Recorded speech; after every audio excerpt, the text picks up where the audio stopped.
Okay, so today we're here with Mary Ellen Shea, and we're talking about a fantastic program that's been established for a little while now. We're going to try Yes, to it shed has. some light on the Shea Endowment Fund. Right. So thanks for having me, Jeff. Yeah. My father, Mel Shea, who's fairly well known around here in Bridgewater, established the Paula Shea Children's Endowment Fund in honor of his late wife, who was really committed to early childhood education.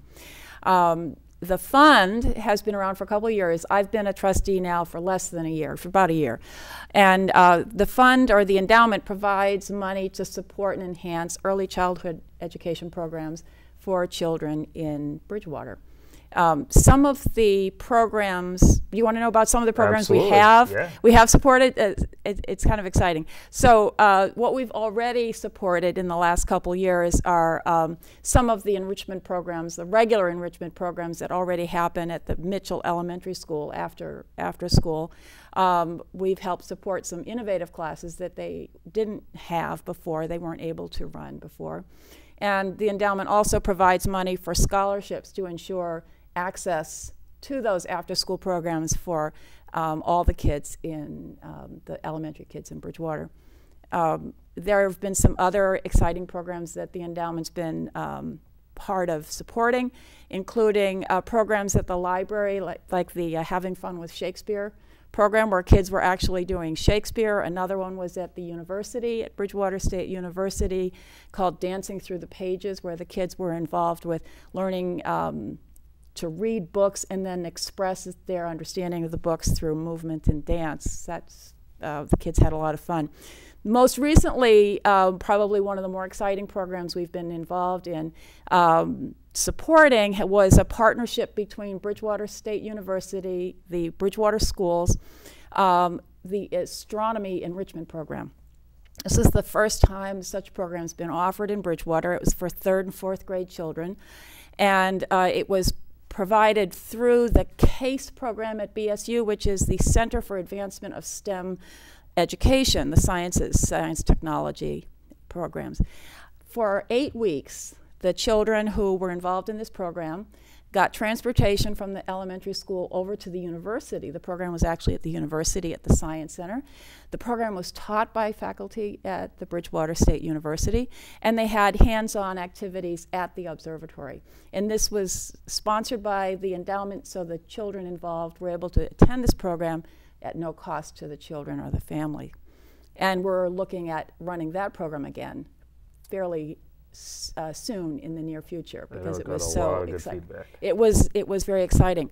The availability for that program is limited. There's limited spaces, and if we get more applications than we have spaces, the selections will be made by lottery, by random selection. So if people are interested in that, they could contact us through the endowment's email address. We don't have the date yet for that next program, but we will be running it a second time at least. The nice part with these stories, we had a similar interview with Evelyn DeLutis and Sue McComb last week.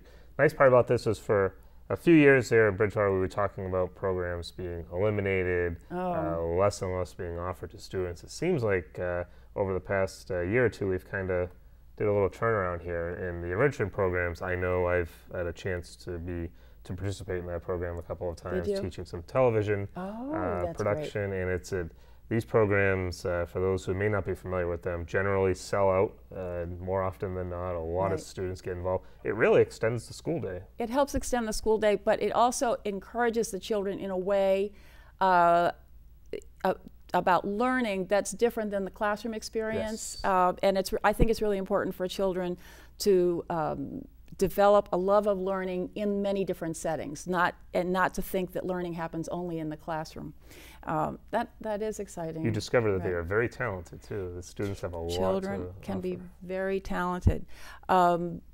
So one of the other things about the endowment is that we've been able to help some of the after-school programs in smaller ways, where you were talking about cutbacks. So in some places we're able to help support the program where they need an assistant, or they need some supplies, for example, for the silly science program or something. So we've been able to help support the school department in that way. if some of our viewers are out there and they maybe have benefited from the program, or they'd like to give back to the community, if they'd like to support the program, what's the easiest way for them to do that? Well, we do hope to have people contribute to the endowment so that it will ensure its sustainability. And if people are interested in participating in any program or participating in the work of the endowment, they can contact the endowment through the email address, which we can post. Right. The address is Paula Shea Children's Endowment @gmail.com. Fantastic. Okay. All right. So we're going to keep everybody updated as we go along here when we have new events coming up, and ask people to keep an eye on the bulletin board, on the channels, on our Facebook page, and we'll keep the announcements going. We will be announcing probably within the month the next couple rounds of programs that the endowment will be supporting, and we'll let you know, and you can put that up on your bulletin board. All right, fantastic. Well, I know you have a busy schedule today, but thank you for stopping on by and spending some time with us. Thanks so much. Thank you.